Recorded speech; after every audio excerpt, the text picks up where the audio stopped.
how to change your YouTube channel name. So first thing first, let's open the YouTube app, and now you can see there is a U option at the bottom right corner of this home page. So just tap on U option, and you can see there is view channel options on in the screen.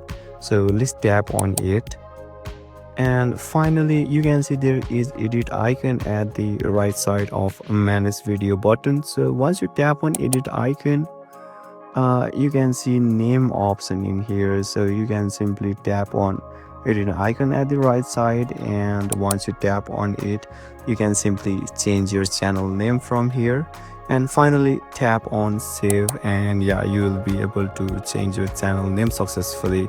So basically this is how, and this is the process to change your YouTube channel name. And if you still encounter any issue during this process, feel free to leave a comment and I'll be happy to assist you. Thank you for watching, and I'll see you next time.